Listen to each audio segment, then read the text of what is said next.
ನಮಸ್ಕಾರ ಸ್ನೇಹಿತರೆ, ಸ್ವಾಗತ ನಮ್ಮ ಕೈರುಚಿ ಚಾನಲ್ಗೆ. ಇವತ್ತು ನಾನು ತುಂಬ ಸ್ಪೆಷಲಾಗಿ ಈ ಸಮ್ಮರ್ ಅಲ್ಲಿ ಹೆಲ್ದಿ ಡ್ರಿಂಕ್ಸು ಎಷ್ಟು ಇಂಪಾರ್ಟೆಂಟು, ಹೆಲ್ದಿಯಾಗಿರುವಂಥ ಲಡ್ಡು ಕೂಡ ತುಂಬಾ ಇಂಪಾರ್ಟೆಂಟು ನಮ್ಮ ಬಾಡಿಗೆ. ಆ ಕಾರಣಕ್ಕಾಗಿ ಜಾಸ್ತಿ ಜಂಕ್ ಫುಡ್ ಸೇವಿಸೋದಕ್ಕಿಂತ ತುಂಬಾ ಈಸಿಯಾಗಿ ಮನೆಯಲ್ಲಿರುವಂಥ 2 ಇಂಗ್ರೀಡಿಯೆಂಟ್ಸ್ ಇದ್ದರೆ ಸಾಕು, ನೀವು ಆರೋಗ್ಯಕರವಾದ ಈ ಉತ್ತುತ್ತಿ ಹಾಗೂ ಕೊಬ್ಬರಿ ಉಂಡೆನ ಮಾಡ್ಬೋದು. ತುಂಬಾ ಟೇಸ್ಟಿಯಾಗಿರುತ್ತೆ. ಯಾವುದೇ ರೀತಿ ಸಕ್ಕರೆ ಬೇಡ, ಬೆಲ್ಲ ಬೇಡ, ತುಂಬಾ ಕ್ವಿಕ್ಕಾಗಿ ಮಾಡ್ಬೋದು. ಬನ್ನಿ ನೋಡೋಣ ಹೇಗೆ ಮಾಡೋದಂತ ನಾನು ನಿಮಗೆ ತೋರಿಸ್ಕೊಡ್ತಾ ಹೋಗ್ತೀನಿ. ಮೊದಲಿಗೆ ಒಂದು ಪಾತ್ರೆಗೆ ನೀರು ತೊಗೊಳ್ಳಿ, ಅಂದರೆ ನಾರ್ಮಲ್ ಆಗಿರೋ ನೀರನ್ನೇ ತೊಗೊಳ್ಳಿ. ಒಂದು 20ರಿಂದ ನೀವು ಎಷ್ಟು ಬೇಕೋ ನೋಡಿಕೊಂಡು ಹಾಕ್ಕೊಳ್ಬೋದು. ಬಟ್ ನಾನಿಲ್ಲಿ 20 ಉತ್ತುತ್ತಿಯನ್ನು ತೊಗೊಂಡಿದ್ದೀನಿ, ಅಂದರೆ ಒಣ ಉತ್ತುತ್ತಿ, ಒಣ ಖರ್ಜೂರ ಅಂತಾರಲ್ವ. ಉತ್ತುತ್ತಿಯನ್ನು, ಜವರಿ ಉತ್ತುತ್ತಿಯನ್ನು ತೊಗೊಂಡಿದ್ದೀನಿ. ಸಾಧ್ಯ ಆದಷ್ಟು ಜವರಿ ಉತ್ತುತ್ತಿನೇ ತೊಗೊಳ್ಳಿ. ಈ ಕಲರ್ ಇದ್ದರೆ ತುಂಬ ಟೇಸ್ಟಿಯಾಗಿರುತ್ತೆ, ಸ್ವೀಟ್ ಕೂಡ ಅಲ್ಟಿಮೇಟ್ ಅಂತಲೇ ಹೇಳ್ಬೋದು. ಇದನ್ನು ನೀರಲ್ಲಿ ಒಂದು 2ರಿಂದ 3 ಸಲ ಕ್ಲೀನಾಗಿ ವಾಶ್ ಮಾಡ್ಕೊಳ್ಬೇಕಾಗುತ್ತೆ. ಯಾಕೆಂದರೆ ಕೆಲವೊಂದು ಸಲ ಉತ್ತುತ್ತಿ ಮೇಲೆಲ್ಲ ಧೂಳಾಗಲಿ ಅಥವಾ ಏನಾದರೂ ಇರೋದ್ರಿಂದ ಅದನ್ನೆಲ್ಲ ಕ್ಲೀನಾಗಿ ವಾಶ್ ಮಾಡಿಕೊಂಡು ಸೈಡಲ್ಲಿಡಿ. ನೆಕ್ಸ್ಟ್ ಒಂದು ಪಾತ್ರೆ ತೊಗೊಳ್ಳಿ, ಒಂದು ಕಡಾಯಿ ತೊಗೊಳ್ಳಿ. ಕಡಾಯಿಗೆ ನಾನಿಲ್ಲಿ ಒಂದು ಅರ್ಧ ಲೀಟ್ರ್ಕ್ಕಿಂತ ಜಾಸ್ತಿನೇ ಹಾಲನ್ನು ಹಾಕ್ಕೊಳ್ತಾ ಇದ್ದೀನಿ. ಸಾಧ್ಯ ಆದಷ್ಟು ಗಟ್ಟಿ ಹಾಲನ್ನೇ ಹಾಕ್ಕೊಳ್ಬೇಕು. ನೀವು ಯಾವುದೇ ರೀತಿ ಅದರಲ್ಲಿ ನೀರನ್ನು ಖಂಡಿತವಾಗ್ಲೂ ಮಿಕ್ಸ್ ಮಾಡಬೇಡಿ. ಸಾಧ್ಯ ಆದಷ್ಟು ಗಟ್ಟಿ ಹಾಲನ್ನೇ ಕಾಯಿಸಿ, ನಾನು ಆಲ್ರೆಡಿ ಒಂದು ಟೈಮ್ ಕಾಯಿಸಿ ಆರಿಸಿದ್ದೆ. ನೆಕ್ಸ್ಟ್ ಈಗ ಅದೇ ಹಾಲನ್ನೇ ಹಾಕ್ಕೊಳ್ತಾ ಇದ್ದೀನಿ. ಕಾಯಿಸಿ ಆರಿಸಿರುವಂತಹ ಅರ್ಧ ಲೀಟ್ರ್ಕ್ಕಿಂತ ಸ್ವಲ್ಪ ಜಾಸ್ತಿ ಹಾಲನ್ನು ಹಾಕ್ಕೊಂಡಿದ್ದೀನಿ. ಈಗ ಅದು ಕಾಯಲಿಕ್ಕೆ ಇಡಿ. ನೆಕ್ಸ್ಟ್ ನಾನಿಲ್ಲಿ ಉತ್ತುತ್ತಿಯನ್ನು ನೀರಲ್ಲಿ ತೊಳ್ಕೊಂಡಿದ್ನಲ್ವ, ಉತ್ತುತ್ತಿನ ನೀರಲ್ಲಿ ತೊಳ್ಕೊಂಡು ಒಂದು 2 ನಿಮಿಷ ನೆನೆಸೋದ್ರಿಂದ ಈ ಥರ ಉತ್ತುತ್ತಿಯಲ್ಲಿರುವಂಥ ಮೇಲಿನ ಭಾಗ ಸಿಪ್ಪೆನ ನಾವು ಬೇಗ ರಿಮೂವ್ ಮಾಡ್ಕೊಳ್ಬೋದು. ಒಣ ಉತ್ತುತ್ತಿಯಲ್ಲಿ ನಾವೇನಾದರೂ ಅದು ಮೇಲೆ ಸಿಪ್ಪೆ ತೆಗಿಯೋಕೆ ಹೋದರೆ ಸ್ವಲ್ಪ ಕಷ್ಟ ಅನಿಸುತ್ತೆ, ಟೈಮ್ ಕೂಡ ತುಂಬ ಸೇವ್ ಆಗೋದಿಲ್ಲ. ಆ ಕಾರಣಕ್ಕಾಗಿ ಒಂದು 2ರಿಂದ 3 ಸಲ ಉತ್ತುತ್ತಿನ ಚೆನ್ನಾಗಿ ವಾಶ್ ಮಾಡಿಕೊಂಡು ಒಂದು 2 ನಿಮಿಷ ನೀರನ್ನು ನೆನೆಸಿ ಆದಮೇಲೆ ಈ ಥರ ನಾವು ಮೇಲಿನ ಸಿಪ್ಪೆನ ಕಂಪ್ಲೀಟಾಗಿ ತೆಗಿಬೇಕು. ನೀವು ಬೇಕಿದ್ರೆ ಒಳಗಿನ ಬೀಜನೂ ಕೂಡ ಇವಾಗಲೇ ತಗೊಳ್ಬೋದು, ಅಥವಾ ನೆಕ್ಸ್ಟ್ ನಾವು ಪ್ರೊಸೆಸ್ ಆದಮೇಲೆ ಕೂಡ ತೆಗೆದುಕೊಳ್ಬೋದು. ಈಗ ತೆಗೆದುಕೊಳ್ಳೋಕ್ಕೆ ಸ್ವಲ್ಪ ಕಷ್ಟ ಅನಿಸುತ್ತೆ, ಯಾಕೆಂದರೆ ಉತ್ತುತ್ತಿ ನೆಂದಿರೋದಿಲ್ಲ, ಒಣ ಉತ್ತುತ್ತಿ ಆಗಿರೋದ್ರಿಂದ. ನೆಕ್ಸ್ಟ್ ಪ್ರೊಸೆಸ್ಸಲ್ಲಿ ನಾನು ಬೀಜವನ್ನು ತೆಗಿತೇನೆ. ಈಗ ನಾನು ಕಂಪ್ಲೀಟಾಗಿ ಎಲ್ಲದನ್ನೂ ಸಿಪ್ಪೆನ ರಿಮೂವ್ ಮಾಡಿಕೊಂಡು, ಹಾಲು ಕೂಡ ಚೆನ್ನಾಗಿ ಕುದಿ ಬರ್ತಾ ಇದೆ. ನಾನು ಆಲ್ರೆಡಿ ಒಂದು ಟೈಮ್ ಕಾಯಿಸಿರೋದ್ರಿಂದ ನಾನು ಜಾಸ್ತಿ ಕುದಿಸೋ ನೆಸೆಸಿಟಿ ಇಲ್ಲ, ಜಸ್ಟ್ ಅದು ಉಕ್ಕು ಬಂದರೆ ಸಾಕು. ನೆಕ್ಸ್ಟ್ ಈಗ ಉಕ್ಕು ಬಂದಮೇಲೆ ನಾವೇನು ರೆಡಿ ಮಾಡಿ ಇಟ್ಕೊಂಡಿರ್ತೀವಲ್ವ, ಒಂದು ಕೊಬ್ಬರಿ ಹಾಗೂ ಒಂದು ಕೊಬ್ಬರಿಯಲ್ಲಿ ಅರ್ಧ ಕೊಬ್ಬರಿ ಬಟ್ಲ ತೊಗೊಂಡಿದ್ದೀನಿ. ಒಂದು 20 ಆಗುವಷ್ಟು ಒಣ ಉತ್ತುತ್ತಿಯನ್ನು ತೊಗೊಂಡಿದ್ದೀನಿ. ಸ್ನೇಹಿತರ, ಈ ಸಮ್ಮರ್ ಅಂದರೆ ಬೇಸಿಗೆ ಕಾಲದಲ್ಲಿ ಒಣ ಉತ್ತುತ್ತಿಯನ್ನು ಡೈಲಿ 1 ಅಥವಾ 2 ತಿನ್ನೋದಕ್ಕಿಂತ ಈ ಥರ ಒಂಥರ ಹಾಲಿನಲ್ಲಿ ನೆನೆಸಿ ಈ ಥರ ಉಂಡೆನ ಕಟ್ಟಿ ತಿನ್ನೋದ್ರಿಂದ ಹೆಲ್ತ್ ಕೂಡ ತುಂಬಾ ಬೆನಿಫಿಟ್ಸ್ ಇದೆ. ಮಕ್ಕಳಿಗೆ ಡೈಲಿ ಉತ್ತುತ್ತಿ ತಿನ್ನಲ್ಲ ಅನ್ನೋರು ನೀವು ನೈಟೇ ಹಾಲಲ್ಲಿ ನೆನೆಸಿ ಬೆಳಗ್ಗೆ ಕೂಡ ಉತ್ತುತ್ತಿಯನ್ನು ಕೊಡ್ಬೋದು. ಹಾಲಿನಲ್ಲಿ ಹೆಚ್ಚು ಹೆಲ್ತಿ ಬೆನಿಫಿಟ್ಸ್ ಇರೋದ್ರಿಂದ ನೀವು ಸಾಧ್ಯದಷ್ಟು ಹಾಲಿನಲ್ಲಿ ಇದನ್ನು ಚೆನ್ನಾಗಿ ಕುದಿಸ್ಕೊಳ್ಬೇಕಾಗುತ್ತೆ. ಈಗ ಗ್ಯಾಸನ್ನು ಮೀಡಿಯಮ್ ಟು ಹೈ ಫ್ಲೇಮಲ್ಲಿ ಇಟ್ಕೊಂಡು ಈ ಥರ ಕೊಬ್ಬರಿ ಒಳಗಡೆ ಸ್ವಲ್ಪ ಹಾಲನ್ನು ಸೇರಿಸಿ ಒಂದು ಅದನ್ನು ಸೈಡಲ್ಲಿ ಇಡಿ. ಯಾಕೆಂದರೆ ಅದು ಕೊಬ್ಬರಿ ಒಳಗಡೆ ಹಾಲೆಲ್ಲ ಹೋದಾಗ ಚೆನ್ನಾಗಿ ಹೀರ್ಕೊಳ್ಳುತ್ತೆ, ಅದು ಬೇಗ ಕೂಡ ಕುದಿ ಬರುತ್ತೆ. ಈ ಥರ ಒಂದು ಸೈಡಲ್ಲಿ ನಿಲ್ಲಿಸಿ ಅದನ್ನು ಅದ್ರ ಒಳಗಡೆ ಸ್ವಲ್ಪ ಹಾಲನ್ನು ಹಾಕ್ಕೊಂಡು ಈಗ ನಿಧಾನವಾಗಿ ಕುದಿ ಬರುತ್ತೆ. ಗ್ಯಾಸನ್ನು ಮೀಡಿಯಮ್ ಟು ಹೈ ಫ್ಲೇಮಲ್ಲಿ ಇಟ್ಕೊಳ್ಳಿ. ನೋಡಿ, ಉತ್ತುತ್ತಿಯಲ್ಲಿ ಏನೆಲ್ಲ ಬೆನಿಫಿಟ್ಸ್ ಇದೆ ಅಂದರೆ, ಉತ್ತುತ್ತಿಯನ್ನು ಡೈಲಿ 1 ಆಗಲಿ ಅಥವಾ 2 ಆಗಲಿ ಸೇವಿಸೋದ್ರಿಂದ ಮಲಬದ್ಧತೆ ಕೂಡ ನಿವಾರಣೆ ಆಗುತ್ತೆ. ನಮಗೆ ರೋಗ ನಿರೋಧಕ ಶಕ್ತಿ ಹೆಚ್ಚಾಗಿದ್ದಲ್ಲಿ ಕಬ್ಬಿಣ, ಕ್ಯಾಲ್ಸಿಯಂ ಅಧಿಕವಾಗಿ ಇರೋದ್ರಿಂದ ನಮಗೆ ಜಾಸ್ತಿ ಸುಸ್ತು ಅನಿಸೋದು, ಟಯರ್ಡ್ನೆಸ್ ಅನಿಸೋದು ಈ ಥರ ಖಂಡಿತವಾಗ್ಲೂ ಆಗೋದಿಲ್ಲ. ಮಕ್ಕಳಿಗೆ ಬರೀ ಒಣ ಉತ್ತುತ್ತಿನ ತಿನ್ನೋಕ್ಕೆ ಕಷ್ಟ ಅನಿಸಿದರೆ ನೈಟ್ ಹಾಲಿನಲ್ಲೋ ಅಥವಾ ನೀರಿನಲ್ಲೋ ನೆನೆಸಿ ಬೆಳಗ್ಗೆ ಅವರಿಗೆ ಕೊಡೋದ್ರಿಂದ ಮಕ್ಕಳಿಗೂ ಕೂಡ ಬೋನ್ಸ್ ತುಂಬ ಸ್ಟ್ರಾಂಗ್ ಆಗುತ್ತೆ. ಹೊರಗಡೆ ಜಂಕ್ ಫುಡ್ ಈ ಅಂಗಡಿಗಳಲ್ಲಿ ತರಿಸಿ ತಿನ್ನೋದಕ್ಕಿಂತ ಈ ಥರ ಮಕ್ಕಳಿಗೆ ಮಾಡಿಕೊಡೋದ್ರಿಂದ ಅವರಿಗೆ ಸಾಕಷ್ಟು ಬೆನಿಫಿಟ್ಸ್ ಇದೆ. ಹೊಟ್ಟೆ ತುಂಬಿ ಥರನೂ ಫೀಲ್ ಅನಿಸುತ್ತೆ. ಜಸ್ಟ್ ಅದು ಒಂದು ಉಂಡೆ ತಿಂದರೆ ಸಾಕು, ಅವ್ರಿಗೆ ಬೇರೆ ಏನು ತಿನ್ನಿಸ್ಬೇಕು ಅನಿಸೋದೇ ಇಲ್ಲ. ಇದು ಅಷ್ಟು ಟೇಸ್ಟಿಯಾಗಿರುತ್ತೆ. ಯಾವುದೇ ರೀತಿ ಸಕ್ಕರೆನೂ ಬೇಡ, ಬೆಲ್ಲದ ಪಾಕನೂ ಬೇಡ, ತುಂಬ ಈಸಿಯಾಗಿ ಮಾಡ್ಬೋದು. ನೋಡಿ, ಅದು ಕುದೀತಾ ಕುದೀತಾ ಹಾಲು ಕೂಡ ಕಡಿಮೆ ಆಗ್ತಾ ಇದೆ. ಇದು ಸಂಪೂರ್ಣವಾಗಿ ಹಾಲೆಲ್ಲ ಉತ್ತುತ್ತಿ ಹಾಗೂ ಕೊಬ್ಬರಿಯಲ್ಲಿ ಕೊಳ್ಳುವ ತನಕನೂ ನಾವು ಚೆನ್ನಾಗಿ ಕುದಿಸ್ಕೊಳ್ಬೇಕಾಗುತ್ತೆ. ಸ್ವಲ್ಪ ಟೈಮ್ ಹಿಡಿಯುತ್ತೆ, ಬಟ್ ತುಂಬ ಹೆಲ್ದಿಯಾಗಿರುತ್ತೆ. ಈ ಥರ ಕೊಬ್ಬರಿಯಲ್ಲಿ ಸ್ವಲ್ಪ ಹಾಲನ್ನು ಹಾಕಿ ಸುತ್ತಲೂ ಚೆನ್ನಾಗಿ ಕುದಿಸ್ಕೊಳ್ಬೇಕು. ಒಂದು ಸೈಡು ಒಂದು ಥರ ತಿರುಗಿಸಿದ್ರೆ ನೆಕ್ಸ್ಟ್ ಒಂದು ಸೈಡ್ ಅದರಲ್ಲಿ ಹಾಲನ್ನು ತುಂಬಿಸಿ ಇನ್ನೊಂದು ಸೈಡ್ ಚೆನ್ನಾಗಿ ಕುದಿಸ್ಕೊಳ್ಬೇಕಾಗುತ್ತೆ. ಗ್ಯಾಸನ್ನು ಮೀಡಿಯಮ್ ಟು ಹೈ ಫ್ಲೇಮಲ್ಲಿ ಇಟ್ಕೊಳ್ಳಿ, ಕಂಪ್ಲೀಟಾಗಿ ಲೋ ಫ್ಲೇಮ್ ಮಾಡಬೇಡಿ. ಹೈ ಫ್ಲೇಮಲ್ಲಿ ಇಟ್ಕೊಂಡು ಚೆನ್ನಾಗಿ ಕುದಿಸ್ಕೊಳ್ಳಿ. ನೀವು ನೋಡ್ತಾ ಇರ್ಬೋದು, ಕೆನೆ ಕೂಡ ತುಂಬಾ ಚೆನ್ನಾಗಿ ಬಂದಿದೆ. ನೀವು ಮತ್ತೆ ಕೆನೆ ಏನಾದರೂ ತೆಗಿಯೋಕ್ಕೆ ಹೋಗಬೇಡಿ, ಖಂಡಿತವಾಗ್ಲೂ ಕೆನೆ ಇರೋದ್ರಿಂದ ಇನ್ನೂ ರೋಸ್ಟ್ ಆಗುತ್ತೆ. ಆಗುತ್ತೆ. ಇನ್ನು ಟೇಸ್ಟಾಗಿ ಕೂಡ ನಮಗೆ ಸೇಮ್ ಕೋವಾ ತಿಂದ ಥರ ಫೀಲ್ ಅನಿಸುತ್ತೆ, ಅಷ್ಟು ಚೆನ್ನಾಗಿರುತ್ತೆ. ನೋಡಿ ಬರ್ತಾ ಬರ್ತಾ ಕೂಡ ಉತ್ತುತ್ತಿ ಕೂಡ ಚೆನ್ನಾಗಿ ಹಾಲೆಲ್ಲ ಚೆನ್ನಾಗಿ ಹೀರ್ಕೊಂಡು ತುಂಬ ಸಾಫ್ಟ್ ಆಗುತ್ತೆ. ಸೊ ನೀರಿನಲ್ಲಿ ನಿಮಗೇನಾದರೂ ಮನೆಯಲ್ಲಿ ಹಾಲಿಲ್ಲ, ನಮಗೆ ಹಾಲಿನಲ್ಲಿ ಕುದಿಸೋವಷ್ಟು ಟೈಮ್ ಇಲ್ಲ ಅನ್ನೋರು ನೀವು ನೈಟೇ ಉತ್ತುತ್ತೆನ ಹಾಲಿನಲ್ಲಿ ನೆನೆಸಿ ಡೈರೆಕ್ಟಾಗಿ ಮಿಕ್ಸಿ ಜಾರ್ಗೆ ಕೊಬ್ಬರಿ ಹಾಗೂ ಉತ್ತುತ್ತೆನ ಹಾಕ್ಕೊಂಡು ಕೂಡ ಮಾಡ್ಬೋದು. ಬಟ್ ಆ ಥರ ಮಾಡೋದಕ್ಕಿಂತ ಈ ಥರ ಮಾಡಿದರೆ ಇನ್ನೂ ಹೆಲ್ದಿಯಾಗಿರುತ್ತೆ. ಯಾಕೆಂದರೆ ಸಂಪೂರ್ಣವಾಗಿ ಹಾಲು ಕೊಬ್ಬರಿ ಎಲ್ಲ ಉತ್ತುತ್ತಿ ಎಲ್ಲ ಹೀರ್ಕೊಳ್ಳೋದ್ರಿಂದ ಇನ್ನೂ ತುಂಬ ಟೇಸ್ಟಾಗಿ ಕೂಡ ಬರುತ್ತೆ.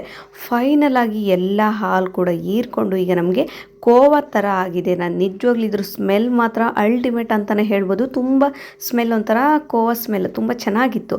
ಬಟ್ ಅದೇನು ಒತ್ತಿಲ್ಲ, ಅದು ಉತ್ತುತ್ತಿದ್ದು ಆ ಥರ ಆಗಿದೆ ಅಷ್ಟೇ ಕೊಬ್ಬರಿ ಮೇಲ್ಗಡೆ ಎಲ್ಲ. ಈಗ ಕಂಪ್ಲೀಟಾಗಿ ಎಲ್ಲದು ಹಾಲು ಕೂಡ ಹೀರ್ಕೊಂಡಿದೆ. ಈಗ ನೀವು ಗ್ಯಾಸನ್ನು ಆಫ್ ಮಾಡ್ಕೊಂಬಿಡಿ, ಇಷ್ಟಾದರೆ ಸಾಕು. ನೋಡಿ ಈಗ ಒಂದು ಪ್ಲೇಟ್ನ ತೊಗೊಳ್ಳಿ, ಪ್ಲೇಟ್ಗೆ ನಾವೇನು ಕುದಿಸಿರುವಂತಹ ಉತ್ತುತ್ತಿ ಹಾಗೂ ಕೊಬ್ಬರಿಯನ್ನು ಟ್ರಾನ್ಸ್ಫರ್ ಮಾಡ್ಕೊಳ್ಳಿ. ಸೊ ನೋಡಿ ಇದು ಕಂಪ್ಲೀಟಾಗಿ ಕೂಲ್ ಆಗೋ ತನಕ ನೀವು ವೆಯ್ಟ್ ಮಾಡಬೇಕು. ಯಾಕೆಂದರೆ ನಾವು ಒಂದು ಹಾಫ್ ಆನ್ ಅವರ್ಗಿಂತ ಜಾಸ್ತಿನೇ ಹಾಲಿನಲ್ಲಿ ಕುದಿಸಿರೋದ್ರಿಂದ ತುಂಬ ಬಿಸಿ ಇರುತ್ತೆ. ಇದು ನಮಗೆ ಕೈ ಮುಟ್ಟುವಷ್ಟು ಬಿಸಿ ಆಗಬೇಕಂದ್ರೆ ಅಲ್ಲಿ ತನಕ ನೀವು ಸ್ವಲ್ಪ ವೆಯ್ಟ್ ಮಾಡಬೇಕು. ಹಾಗಂತ ನೀವು ಸ್ವಲ್ಪ ಜಾಸ್ತಿ ಹೊತ್ತು ಬಿಡೋದು ಬೇಡ, ಸ್ವಲ್ಪ ಬಿಸಿ ಇರುವಾಗಲೇ ನೀವು ಅದರೊಳಗಿನ ಬೀಜವನ್ನು ರಿಮೂವ್ ಮಾಡ್ಕೊಳ್ಬೇಕಾಗುತ್ತೆ. ಇದನ್ನು ಸ್ವಲ್ಪ ಈ ಥರ ಸ್ಪೂನಿಂದ ಅಂದ್ಕೊಂಡು ಒಂದು 15-20 ನಿಮಿಷ ಬಿಟ್ಟರೆ ಸಾಕು. ಕೊಬ್ಬರಿ ಕೂಡ ತುಂಬ ಸುಡೋದ್ರಿಂದ ನೀವು ಯಾವುದೇ ರೀತಿ ಅವಸರ ಮಾಡಿಕೊಂಡು ಅದನ್ನು ಎರ್ಜಲಿಕ್ಕೆ ಹೋಗಬೇಡಿ. ಒಂದು 20 ನಿಮಿಷ ಅದಕ್ಕೆ ಟೈಮ್ ಕೊಡಿ. ಸೊ ಒಂದು 20 ಮಿನಿಟ್ಸ್ ಆದಮೇಲೆ ನಾನೀಗ ಅದರಲ್ಲಿರುವಂಥ ಬೀಜನ ರಿಮೂವ್ ಮಾಡ್ಕೊಳ್ತಾ ಇದ್ದೀನಿ. ಇನ್ನೂ ಸ್ವಲ್ಪ ಸುಡ್ತಾ ಇತ್ತು, ಸೊ ಅದು ನಾನು ಬೇಗ ಆರಲಿಕ್ಕೆ ಬಿಡೋದು ಬೇಡ ಅಂತೇಳಿ ಅದರೊಳಗಿರುವಂಥ ಬೀಜನ ನಾನೀಗ ರಿಮೂವ್ ಮಾಡ್ತಾ ಇದ್ದೆ. ಸೊ ಕೈಗೆ ಸ್ವಲ್ಪ ನೀರು ಅಥವಾ ತುಪ್ಪನ ಹತ್ಕೊಂಡು ನೀವು ಈ ಥರ ಕಂಪ್ಲೀಟಾಗಿ ಬೀಜನ ರಿಮೂವ್ ಮಾಡ್ಕೊಳ್ಬೇಕು. ಸೊ ನಿಮಗೆ ಫಸ್ಟಿಗೆ ಮಾಡಲಿಕ್ಕೆ ಕಷ್ಟ ಅನಿಸುತ್ತೆ, ಯಾಕೆಂದರೆ ಖರ್ಜೂರ ಪೂರ್ತಿ ಅಂದರೆ ಈ ಉತ್ತುತ್ತಿ ಒಣಗಿರೋದ್ರಿಂದ ಕಷ್ಟ ಅನಿಸುತ್ತೆ ಬೀಜ ತೆಗಲಿಕ್ಕೆ. ಸೊ ಆ ಕಾರಣಕ್ಕಾಗಿ ನಾನು ಇದೆಲ್ಲ ಹಾಲಿನಲ್ಲಿ ಕುದಿಸಿದ ಮೇಲೆ ಈ ಥರ ಸಾಫ್ಟ್ ಆದಮೇಲೆ ಬೀಜವನ್ನು ರಿಮೂವ್ ಮಾಡ್ತಾ ಇದ್ದೀನಿ. ಈ ಥರ ನೀವು ಹಾಲಿನಲ್ಲಿ ನೆನೆಸಿದ ಅಕಸ್ಮಾತ್ ನಿಮ್ಗೇನಾದರೂ ಇಲ್ಲ ನಮಗೆ ಉಂಡೆ ಮಾಡೋಷ್ಟು ಟೈಮ್ ಇಲ್ಲ ಅನ್ನೋರು ಈ ಥರ ಹಾಲಿನಲ್ಲಿ ಕುದಿಸಿರುವಂಥ ಉತ್ತುತ್ತಿನ ಡೈಲಿ 1-2 ತಿನ್ನೋದ್ರಿಂದ ಬ್ಲಡ್ ಕೂಡ ತುಂಬ ಇಂಪ್ರೂವ್ ಆಗುತ್ತೆ, ರಕ್ತಹೀನತೆ ಕೂಡ ಕಡಿಮೆ ಆಗುತ್ತೆ. ಸೊ ಆ ಕಾರಣಕ್ಕಾಗಿ ನಾನು ಈ ಥರ ಹಾಲಿನಲ್ಲಿ ನೆನೆಸಿ ನಿಮಗೆ ತೋರಿಸ್ತಾ ಇದ್ದೀನಿ. ಇದು ಕಂಪ್ಲೀಟಾಗಿ ನಾನು ಬೀಜನೆಲ್ಲ ರಿಮೂವ್ ಮಾಡ್ಕೊಂಡಿದ್ದೀನಿ. ನೆಕ್ಸ್ಟ್ ನನಗೆ ಅದು ಮೇಲೆ ಸ್ವಲ್ಪ ಹೊತ್ತಿತ್ತು. ಸೊ ಆ ಕಾರಣಕ್ಕಾಗಿ ಬೇಡ. ಮತ್ತು ಕೆಲವೊಂದು ಸಲ ಒತ್ತಿದ ಸ್ಮೆಲ್ ಇದ್ದರೂ ಕೂಡ ಕೆಲವೊಂದು ಮಕ್ಕಳು ಆಗಲಿ ಅಥವಾ ದೊಡ್ಡವರಾಗಲಿ ತಿನ್ನೋಕೆ ಇಷ್ಟಪಡಲ್ಲ. ಸೊ ಆ ಕಾರಣಕ್ಕಾಗಿ ಅದು ಒಂದು ರೌಂಡ್ ಅಷ್ಟೇ ಅದು ಇದ್ದಿದ್ದು. ಸೊ ಅದನ್ನ ನಾನು ರಿಮೂವ್ ಮಾಡ್ಕೊಂಡಿದ್ದೀನಿ. ನೆಕ್ಸ್ಟ್ ಈಗ ನಾನು ಚಾಕುವಿನ ಸಹಾಯದಿಂದ ಅಥವಾ ಮನೇಲೇನು ಚಾಕುವಿಂತ ಹೆಚ್ಚೋದ್ಕಿಂತ ಇಳಿಗೆ ಸಹಾಯದಿಂದ ಹೆಚ್ಚಿದರೆ ಇನ್ನೂ ಬೇಗ ನಾವು ತೆಳುವಾಗಿ ಹೆಚ್ಚಬೋದು. ಚಾಕು ನಮ್ಮ ಕೈಯಲ್ಲಿ ಹಿಡಿತಕ್ಕೆ ಸಿಗೋದಿಲ್ಲ, ಇಳಿಗೆ ಆದರೆ ನಮ್ಗೆ ಹಿಡಿತಕ್ಕೆ ಸಿಗುತ್ತೆ. ಬೇಗ ಕೂಡ ನಾವು ಚಿಕ್ಕದಾಗಿ ಅಂದರೆ ತೆಳುವಾಗಿ ನಾವು ಎರ್ಚ್ಕೊಳ್ಬೇಕು. ಸೊ ಸಾಧ್ಯ ಆದಷ್ಟು ತುಂಬ ತೆಳುವಾಗಿಯೇ ಎರ್ಚ್ಕೊಳ್ಳಿ. ಯಾಕೆಂದರೆ ಮಿಕ್ಸಿ ಜಾರ್ಗೆ ಕೆಲವೊಂದು ಸಲ ಮಿಕ್ಸಿ ಜಾರ್ ಕೂಡ ಕೆಟ್ಟೋಗೋ ಚಾನ್ಸಸ್ ಇರುತ್ತೆ. ನಾನು ತುಂಬ ಸಲ ಆ ಮಿಸ್ಟೇಕ್ನ ಮಾಡಿದ್ದೀನಿ. ನೀವು ಖಂಡಿತವಾಗ್ಲೂ ಆ ಮಿಸ್ಟೇಕ್ನ ಮಾಡಬೇಡಿ. ಚಾಕುವಿನ ಸಹಾಯದಿಂದ ನಾನು ಮೇಲೆ ಈ ಥರ ತೆಗೆದು ನೆಕ್ಸ್ಟ್ ನಾನು ಎಲ್ಲನೂ ಇಳಿಗೆ ಮಣೆಯಿಂದನೇ ಚೆನ್ನಾಗಿ ತೆಳುವಾಗಿ ತುರಿದುಕೊಂಡಿದ್ದೀನಿ. ಸೊ ನೀವು ಕೂಡ ಕಂಪ್ಲೀಟಾಗಿ ನಿಮಗೆ ಯಾವುದರಲ್ಲಿ ಅಡ್ಜಸ್ಟ್ಮೆಂಟಿಂಗ್ ಜಾಸ್ತಿ ಇರುತ್ತೋ ಅದರಲ್ಲಿ ನೀವು ಕಟ್ ಮಾಡ್ಕೊಂಡು ಹಾಕ್ಕೊಳ್ಬೋದು. ನೋಡಿ ನೆಕ್ಸ್ಟ್ ನಾನು ಇಳಿಗೆ ಮಣೆಯಿಂದ ಎಷ್ಟು ತೆಳುವಾಗಿ ನನಗೆ ಎಷ್ಟು ಸಾಧ್ಯನೋ ಅಷ್ಟು ತೆಳುವಾಗಿ ನಾನು ಈ ಥರ ತೆಳುವಾಗಿ ಕಟ್ ಮಾಡ್ಕೊಂಡಿದ್ದೀನಿ. ಸೊ ಈ ಥರ ತೆಳುವಾಗಿ ಕಟ್ ಮಾಡ್ಕೊಳ್ಳೋದ್ರಿಂದ ನಮ್ಮ ಟೈಮ್ ಕೂಡ ಬೇಗ ಸೇವ್ ಆಗುತ್ತೆ. ಮಿಕ್ಸಿ ಜಾರ್ ಕೂಡ ಚೆನ್ನಾಗಿರುತ್ತೆ. ನಂತರ ನಾನು ಈಗೇನು ಬೀಜ ರಿಮೂವ್ ಮಾಡಿರ್ತೀನಲ್ವ, ಸೊ ಉತ್ತುತ್ತಿಯನ್ನು ನೀವು ಇಡಿಯಾಗಿರೋ ಉತ್ತುತ್ತನ್ನೇ ಹಾಕ್ಬೋದು, ಪರವಾಗಿಲ್ಲ. ಅದೇನು ಮಿಕ್ಸಿ ಜಾರಲ್ಲಿ ಸಿಕ್ಕೊಳ್ಳೋ ಚಾನ್ಸಸ್ ಇರೋದಿಲ್ಲ. ಯಾಕೆಂದರೆ ನಾವು ಹಾಲಿನಲ್ಲಿ ಸಂಪೂರ್ಣವಾಗಿ ಇದು ಸಾಫ್ಟ್ ಆಗೋ ತನಕ ಕುದಿಸಿರೋದ್ರಿಂದ ನೀವು ಈ ಥರ ಕಟ್ ಮಾಡೋ ನೆಸೆಸಿಟಿನಿಲ್ಲ. ಜಸ್ಟ್ ನಾನು ದಪ್ಪ ಪೀಸ್ ಉತ್ತುತ್ತಿಯಲ್ಲಿ ಮಾತ್ರ ಅದನ್ನು ಕಟ್ ಮಾಡ್ಕೊಂಡಿದ್ದೀನಿ. ಈಗ ಒಂದು ಮಿಕ್ಸಿ ಜಾರ್ನ ತೊಗೊಳ್ಳಿ. ಮಿಕ್ಸಿ ಜಾರ್ಗೆ ನಾವು ಕಟ್ ಮಾಡಿರುವಂಥ ಕೊಬ್ಬರಿಯನ್ನು ಹಾಕೊಳ್ಳಿ. ಒಂದು 4 ಪೀಸ್ ಮಾತ್ರ ಉತ್ತುತ್ತಿನ ಆ್ಯಡ್ ಮಾಡಿದ್ದೀನಿ. ಕಂಪ್ಲೀಟಾಗಿ ಬರೀ ಕೊಬ್ಬರಿನೇ ಬೇಡ ಅಂತೇಳಿ ಒಂದು 4-5 ಪೀಸ್ ಆಗುವಷ್ಟು ಉತ್ತುತ್ತಿನ ಮಾಡ್ಕೊಂಡಿದ್ದೀನಿ. ನೀವು ಬೇಕಿದ್ರೆ 2 ಕೂಡ ಒಂದರಲ್ಲೇ ಮಿಕ್ಸಿ ಜಾರ್ಗೆ ಕೂಡ ಹಾಕ್ಕೊಳ್ಬೋದು. ಬಟ್ ಅದು ದಪ್ಪ ಇರೋದ್ರಿಂದ ನಾನು 2 ರೌಂಡ್ ಮಾಡ್ಕೊಂಡಿದ್ದೀನಿ, ಸಪ್ರೇಟಾಗಿ ಮಾಡ್ಕೊಂಡಿದ್ದೀನಿ. ಸೊ ಈಗ ನೀವು ತರಿಯಾಗಿ ಬೇಡ, ನನಗೆ ಎಷ್ಟು ಸಾಧ್ಯನೋ ಅಷ್ಟು ನೀವು ಸಣ್ಣದಾಗಿಯೇ ಮಾಡ್ಕೊಂಡು ಬನ್ನಿ. ಸೊ ನೋಡಿ ತುಂಬಾ ನಿಜವಾಗ್ಲೂ ಈ ಕೊಬ್ಬರಿ ಸ್ಮೆಲ್ಲಂತೂ, ಯಾಕೆಂದರೆ ನಾವು ಇದನ್ನು ಸಂಪೂರ್ಣವಾಗಿ ಹಾಲಲ್ಲಿ ಕುದಿಸಿರೋದ್ರಿಂದ ಇದ್ರ ಟೇಸ್ಟ್ ಮಾತ್ರ ನಿಜವಾಗ್ಲೂ ಅಲ್ಟಿಮೇಟ್ ಅಂತಲೇ ಹೇಳ್ಬೋದು. ಈ ಥರ ನಾನು ಉಂಡೆ ಮಾಡ್ಕೊಂಡು ಒಂದು 3-4 ಉಂಡೆ ತಿಂದೆ, ಅಷ್ಟು ಟೇಸ್ಟ್ ಆಗಿತ್ತು ಬರೀ ಹಾಲಿನಲ್ಲಿ ಕುದಿಸಿರುವಂಥ ಕೊಬ್ಬರಿ. ಡೈರೆಕ್ಟಾಗಿ ನೀವು ಈ ಥರ ಉಂಡೆ ಕೂಡ ಮಾಡಿಕೊಂಡು ಮಕ್ಕಳಿಗೂ ಕೂಡ ಕೊಡ್ಬೋದು. ಸೊ ನಿಮಗೆ ನೆಕ್ಸ್ಟ್ ಪ್ರೊಸೆಸ್ ಮಾಡೋಕ್ಕೆ ನಮಗೆ ಟೈಮ್ ಇಲ್ಲ ಅನ್ನೋರು ಈ ಥರ ಮಿಕ್ಸಿ ಜಾರ್ಗೆ ಕೊಬ್ಬರಿನ ಹಾಕ್ಕೊಂಡು ಉಂಡೆ ಮಾಡ್ಕೊಂಡು ಕೂಡ ಮಕ್ಕಳಿಗೆ ತಿನ್ನಲಿಕ್ಕೆ ನೀವು ಕೊಡ್ಬೋದು ಅಥವಾ ನೀವು ಕೂಡ ತಿನ್ಬೋದು. ನೆಕ್ಸ್ಟ್ ನಾನೀಗ ಅದೇ ಪ್ಲೇಟ್ಗೆ ರುಬ್ಬಿರುವಂಥ ಅಂದರೆ ಗ್ರೈಂಡ್ ಮಾಡ್ಕೊಂಡಿರುವಂಥ ಕೊಬ್ಬರಿ ಪುಡಿಯನ್ನು ಈಗ ಅದನ್ನು ಹಾಕ್ಕೊಳ್ತಾ ಇದ್ದೀನಿ. ಜಾಸ್ತಿ ಇನ್ನೊಂದೆಲ್ಲ ಮುಂದೊಂದೆಲ್ಲ ಪ್ಲೇಟ್ಗಳನ್ನೆಲ್ಲ ಮಾಡಿಕೊಂಡು ತೊಳೆಯೋಕ್ಕೆ ನಮಗೆ ಕಷ್ಟ ಆಗುತ್ತೆ. ಸೊ ಆ ಕಾರಣಕ್ಕಾಗಿ ನಾನು ಅದೇ ಪ್ಲೇಟಲ್ಲೇ ಮಾಡ್ಕೊಂಡಿದ್ದೀನಿ. ಯಾಕೆಂದರೆ ಆ ಪ್ಲೇಟಲ್ಲಿ ಸ್ವಲ್ಪ ಹಾಲಿನ ಕೆನೆ ತುಪ್ಪದ ಫ್ಲೇವರ್ ಇರೋದ್ರಿಂದ ಅದೇ ಪ್ಲೇಟಲ್ಲಿ ಹಾಕ್ಕೊಂಡೆ. ನೆಕ್ಸ್ಟ್ ನೀವು ಅದೇ ಮಿಕ್ಸಿ ಜಾರ್ಗೆ ಕಟ್ ಮಾಡಿ ಇಟ್ಕೊಂಡಿರುವಂತಹ ಅಂದರೆ ಸಾಫ್ಟಾಗಿ ಕುದಿಸ್ಕೊಂಡಿರುವಂಥ ಈ ಉತ್ತುತ್ತಿಯನ್ನು ಹಾಕ್ಕೊಳ್ಬೇಕು.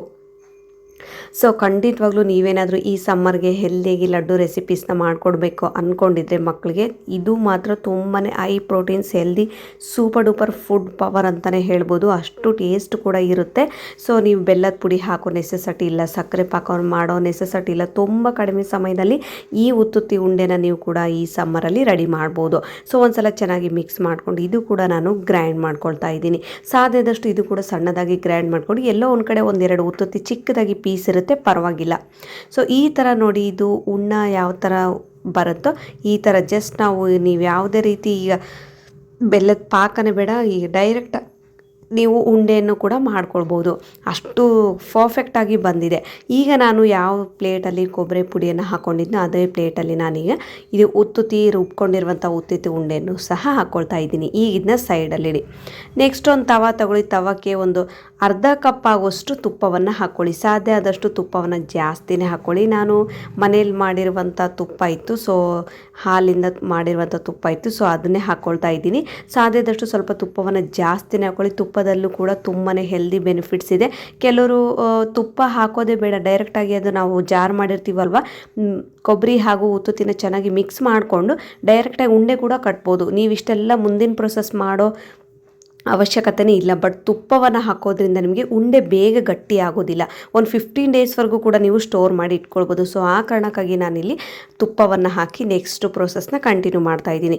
ತುಪ್ಪ ಎಲ್ಲ ಚೆನ್ನಾಗಿ ಮೆಲ್ಟ್ ಆದಮೇಲೆ ಅದೆಲ್ಲ ಸ್ವಲ್ಪ ಒಂದು 50% ತುಪ್ಪ ಎಲ್ಲ ಬಿಸಿ ಆದಮೇಲೆ ನಾನು ಇದಕ್ಕೆ ಡ್ರೈ ಫ್ರೂಟ್ಸ್ನ ಆ್ಯಡ್ ಮಾಡ್ಕೊಳ್ತಾ ಇದ್ದೀನಿ. ಗೋಡಂಬಿ, ಪಂಪ್ಕಿನ್ ಸೀಡ್ಸ್ ಹಾಗೂ ಸ್ಮಾಲ್ ಆಲ್ಮಂಡ್ಸ್ನ ಹಾಕ್ಕೊಳ್ತಾ ಇದ್ದೀನಿ. ನೀವು ಬೇಕಿದ್ರೆ ಯಾವುದೇ ರೀತಿ ಡ್ರೈ ಫ್ರೂಟ್ಸ್ ಕೂಡ ಆ್ಯಡ್ ಮಾಡೋ ನೆಸೆಸಿಟಿ ಇಲ್ಲ. ಅಷ್ಟು ಈಸಿಯಾಗಿ ಕೂಡ ಮಾಡ್ಬೋದು. ಯಾಕೆಂದರೆ ಕೆಲವರಿಗೆ ಮನೆಯಲ್ಲಿ ಮಾಡೋಷ್ಟು ಟೈಮ್ ಇರುತ್ತೆ, ಇನ್ನು ಕೆಲವರಿಗೆ ಮಾಡೋಷ್ಟು ಟೈಮ್ ಇರಲ್ಲ. ಅಂಥವ್ರಿಗೆ ನಾನು ಈ ಥರ ಹೇಳಿದೆ. ನೆಕ್ಸ್ಟ್ ನಾನು ಇದಕ್ಕೆ ಒಂದು 2 ಟೇಬಲ್ ಸ್ಪೂನ್ ಅಷ್ಟು ಗಸಗಸೆನ ಹಾಕ್ಕೊಂಡು ಕಂಪ್ಲೀಟಾಗಿ ಇದೆಲ್ಲ ತುಪ್ಪದಲ್ಲಿ ಚೆನ್ನಾಗಿ ರೋಸ್ಟ್ ಮಾಡ್ಕೊಳ್ಬೇಕು. ಸೊ ಹೇಳಿದ್ನಲ್ವ, ಕಂಪ್ಲೀಟಾಗಿ ಇದನ್ನು ತುಪ್ಪದಲ್ಲಿ ನೀವು ಬೇಕಿದ್ರೆ ಎಕ್ಸ್ಟ್ರಾ ಪಿಸ್ತಾ, ವಾಲ್ನಟ್ಸ್, ದ್ರಾಕ್ಷಿ ಕೂಡ ಮಖನ ಕೂಡ ನೀವು ಚೆನ್ನಾಗಿ ರೋಸ್ಟ್ ಮಾಡಿಕೊಂಡು ಪೌಡರ್ ಕೂಡ ಮಾಡಿಕೊಂಡು ಇದಕ್ಕೆ ಆ್ಯಡ್ ಮಾಡ್ಕೊಳ್ಬೋದು.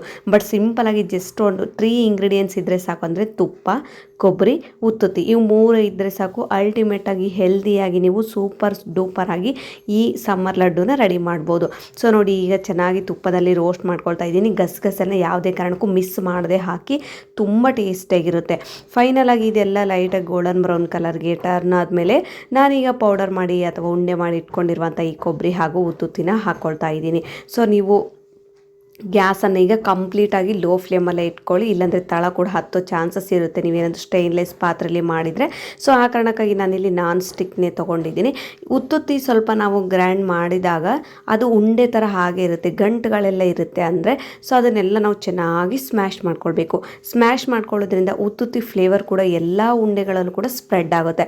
ಸೊ ಈ ಥರ ಕಂಪ್ಲೀಟಾಗಿದ್ದು ನೀವು ಯಾವುದೇ ಕಾರಣಕ್ಕೂ ಗಟ್ಟಿ ಅಂತೂ ಬೇಗ ಆಗೋದೇ ಇಲ್ಲ. ತುಪ್ಪ ಇರೋದ್ರಿಂದ ನೀವು ಒಂದು 15 ಡೇಸ್ವರೆಗೂ ನೀವು ಈ ಥರ ಸ್ಟೋರ್ ಮಾಡಿ ಕೂಡ ಇಟ್ಕೊಳ್ಬೋದು. ಆ ಕಾರಣಕ್ಕಾಗಿ ನಾನು ಈ ಪ್ರೊಸೆಸ್ನ ಕಂಟಿನ್ಯೂ ಮಾಡಿದ್ದೀನಿ. ಸೊ ನೀವೇನಾದರೂ ಅದೇ ರೀತಿ ಜಸ್ಟ್ ನೀವು ಕೊಬ್ಬರಿ ಉತ್ತುತ್ತಿನ ಉಂಡೆ ಮಾಡಿಕೊಂಡ್ರೆ ಒಂದು 2 ಇಂದ 3 ಡೇಸ್ವರೆಗೂ ಮಾತ್ರ ನೀವು ಉಂಡೆ ಸಾಫ್ಟಾಗಿರುತ್ತೆ, ಆಮೇಲೆ ಗಟ್ಟಿಯಾಗಿಬಿಡುತ್ತೆ. ಈ ಥರ ತುಪ್ಪವನ್ನು ಹಾಕಿ ಚೆನ್ನಾಗಿ ಮಿಕ್ಸ್ ಮಾಡಿ ಒಂದು 3 ನಿಮಿಷ ಇದನ್ನು ಫ್ರೈ ಮಾಡ್ಕೊಳ್ಳೋದ್ರಿಂದ ಉಂಡೆ ಕೂಡ ಯಾವುದೇ ರೀತಿ ಗಟ್ಟಿಯಾಗೋ ಚಾನ್ಸಸ್ ಇರೋದಿಲ್ಲ. ಮಕ್ಕಳು ಕೂಡ ತಿನ್ನೋಕ್ಕೆ ತುಂಬ ಸಾಫ್ಟ್ ಆಗಿರುತ್ತೆ, ಕಷ್ಟ ಅನಿಸೋದಿಲ್ಲ. ಸೊ ಆ ಕಾರಣಕ್ಕಾಗಿ ತುಪ್ಪವನ್ನು ಹಾಕ್ಕೊಂಡು ಚೆನ್ನಾಗಿ ಮಿಕ್ಸ್ ಮಾಡ್ಕೊಂಡಿದ್ದೀನಿ. ಸೊ ನೋಡಿ, ಇಷ್ಟಾದರೆ ಸಾಕು. ತುಪ್ಪದಲ್ಲಿ ಅದನ್ನು ಒಂದು 3 ಇಂದ 4 ನಿಮಿಷ ಮಿಕ್ಸ್ ಮಾಡಿಕೊಂಡು ಈಗ ಗ್ಯಾಸನ್ನು ಆಫ್ ಮಾಡ್ಕೊಂಬಿಡಿ. ಆಫ್ ಮಾಡಿಕೊಂಡು ನಾನೀಗ ಅದೇ ಪ್ಲೇಟ್ಗೆ ನೀವು ಯಾವುದೇ ರೀತಿ ಕೆಳಗಡೆ ತುಪ್ಪ ಸ್ಪ್ರೆಡ್ ಮಾಡೋ ನೆಸೆಸಿಟಿನೇ ಇಲ್ಲ. ಆಲ್ರೆಡಿ ಇದಕ್ಕೆ ತುಪ್ಪ ತುಂಬಾ ಜಾಸ್ತಿ ಆಗಿರುತ್ತೆ.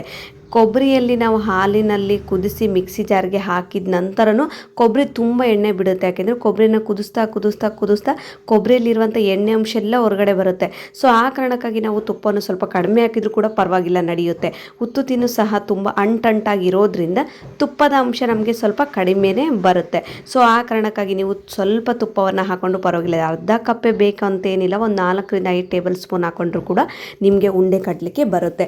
ಸೊ ಈಗ ನೋಡಿ ಒಂದು ಪ್ಲೇಟ್ಗೆ ಹಾಕ್ಕೊಂಡು ಚೆನ್ನಾಗಿ ನಾನು ಈ ಥರ, ಅಂದರೆ ಅದು ತುಂಬ ಸುಡ್ತಿರುತ್ತೆ, ತುಪ್ಪದಲ್ಲಿ ಹಾಕಿರೋದ್ರಿಂದ ಕೊಬ್ಬರಿ ಕೂಡ ಸುಡ್ತಿರೋದ್ರಿಂದ ಸ್ವಲ್ಪ ಸುಡಿತೆ. ಒಂದು 3 ನಿಮಿಷ ಈ ಥರ ಪ್ಲೇಟಲ್ಲಿ ಸ್ಪೂನ್ ಸಹಾಯದಿಂದ ಅಂದ್ಕೊಂಡ್ರೆ ಸಾಕು. ಕೈಗೆ ಈಗ ಸ್ವಲ್ಪ ನೀರನ್ನು ಹಚ್ಕೊಳ್ಳಿ. ಯಾಕೆಂದರೆ ಕೈಗೆ ಸ್ವಲ್ಪ ನೀರನ್ನು ಹಚ್ಕೊಳ್ಳೋದ್ರಿಂದ ನಮಗೆ ಕೈಗೆ ಬಿಸಿ ಸ್ವಲ್ಪ ಕಡಿಮೆ ಅನಿಸುತ್ತೆ, ಅಥವಾ ತುಪ್ಪನಾದರೂ ಹಚ್ಕೊಳ್ಳಿ. ಆಲ್ರೆಡಿ ಅದರಲ್ಲಿ ತುಪ್ಪದ ಅಂಶ ಜಾಸ್ತಿ ಇರೋದ್ರಿಂದ ನಾನು ಕೈಗೆ ಸ್ವಲ್ಪ ನೀರನ್ನು ಹತ್ಕೊಂಡಿದ್ದೀನಿ. ಹಚ್ಕೊಂಡು ಸ್ವಲ್ಪ ಬಿಸಿ ಇರುವಾಗಲೇ, ಅಂದರೆ ನಮ್ಮ ಕೈಗೆ ಮುಟ್ಟುವಷ್ಟು ಬಿಸಿ ಇರಬೇಕು, ಅಷ್ಟಿದ್ರೆ ಸಾಕು. ಇದನ್ನು ಕಂಪ್ಲೀಟಾಗಿ ಕೂಲ್ ಆಗ್ಲಿಕ್ಕೆ ಮಾತ್ರ ಬಿಡಬೇಡಿ. ಒಂದು 80% ಕೂಲ್ ಆದರೆ ಸಾಕು. ಈಗ ನಾನು ನನಗೆ ಯಾವ ಸೈಜಲ್ಲಿ ಬೇಕೋ ಆ ಸೈಜಲ್ಲಿ ನಾನು ಉಂಡೆಯನ್ನು ಮಾಡ್ಕೊಳ್ತಾ ಇದ್ದೀನಿ. ಜಾಸ್ತಿ ನೀವು ದೊಡ್ಡ ಸೈಜಲ್ಲಿ ಕೂಡ ಮಾಡ್ಕೊಳ್ಬೇಡಿ. ಮಕ್ಕಳು ನೋಡಿದ ತಕ್ಷಣ ತಿನ್ನಬೇಕು ಅನಿಸ್ಬೇಕು, ಒಂದು ಕೇಳಿದ ತಕ್ಷಣ ಇನ್ನೊಂದು ಕೊಡಿ ಅನ್ನೋ ಥರ ಇರಬೇಕು. ಸ್ವಲ್ಪ ಚಿಕ್ಕದಾಗಿ ಉಂಡೆಯನ್ನು ಮಾಡ್ಕೊಳ್ಳಿ. ಈ ರೀತಿ ಕಂಪ್ಲೀಟಾಗಿ ಯಾವುದೇ ರೀತಿ ಉಂಡೆ ಕೂಡ ಒಡೆಯೋದಿಲ್ಲ. ಅಷ್ಟು ನೀವು ರೌಂಡ್ ಶೇಪಲ್ಲಿ ತುಂಬ ಚೆನ್ನಾಗಿ ನಿಮಗೆ ಬೇಕಾದಂಥ ಶೇಪಲ್ಲಿ ಕೂಡ ನೀವು ಮಾಡ್ಕೊಳ್ಬೋದು. ಸೊ ನೋಡಿ, ಈಗ ನಾನು 1 by 1 ಈ ಥರ ಉಂಡೆನ ಮಾಡ್ತಾಯಿದ್ದೀನಿ. ಸೊ ಸ್ನೇಹಿತರೆ, ನೀವೇನಾದರೂ ಹೆಲ್ದಿಯಾಗಿ ಈ ಸಮ್ಮರ್ ಡೇಸಲ್ಲಿ ಮಕ್ಕಳಿಗೆ ಲಂಚ್ ಬಾಕ್ಸಲ್ಲಿ ಸೈಡ್ ಸ್ನ್ಯಾಕ್ಸಿಗೆ ಅಂತೇಳಿ ಏನಾದರೂ ಒಂದು ರೆಸಿಪಿನ ಮಾಡ್ಬೇಕು ಅಂದ್ಕೊಂಡಿದ್ದೆ, ಖಂಡಿತವಾಗ್ಲೂ ತುಂಬ ಹೆಲ್ದಿಯಾಗಿರೋಂಥ ಈ ಉತ್ತುತ್ತಿ ಕೊಬ್ಬರಿ ಉಂಡೆ ನೀವು ಒಂದು ಸಲ ಟ್ರೈ ಮಾಡಿದರೆ ಟೇಸ್ಟ್ ಮಾತ್ರ ಮರೆಯೋದೇ ಇಲ್ಲ. ನಮಗೆ ಟೈಮ್ ಕೂಡ ತುಂಬ ಸೇವ್ ಆಗುತ್ತೆ. ಯಾಕೆಂದರೆ ಇದಕ್ಕೆ ಸಕ್ಕರೆ ಪಾಕ ಮಾಡೋ ನೆಸೆಸಿಟಿ ಇಲ್ಲ, ಬೆಲ್ಲದ ಪಾಕ ಮಾಡೋಕ್ಕೂ ಇಲ್ಲ. ಆಲ್ರೆಡಿ ನಮಗೆ ಉತ್ತುತ್ತಿ ಕೊಬ್ಬರಿ ತುಂಬ ಸ್ವೀಟಾಗಿರುತ್ತೆ. ಸೊ ನಿಮ್ಗೇನಾದರೂ ಇನ್ನೂ ಸ್ವೀಟ್ ಜಾಸ್ತಿ ತಿನ್ಬೇಕು ಅಂದ್ಕೊಂಡಿದ್ರೆ ನೀವು 1 ಟೇಬಲ್ ಸ್ಪೂನ್ ಆಗುವಷ್ಟು ಬೆಲ್ಲದ ಪುಡಿಯನ್ನು ಹಾಕ್ಕೊಂಡು ಕೂಡ ಮಾಡ್ಕೊಳ್ಬೋದು. ಫೈನಲ್ ಆಗಿ ಉಂಡೆ ಕೂಡ ರೆಡಿ ಆಯಿತು.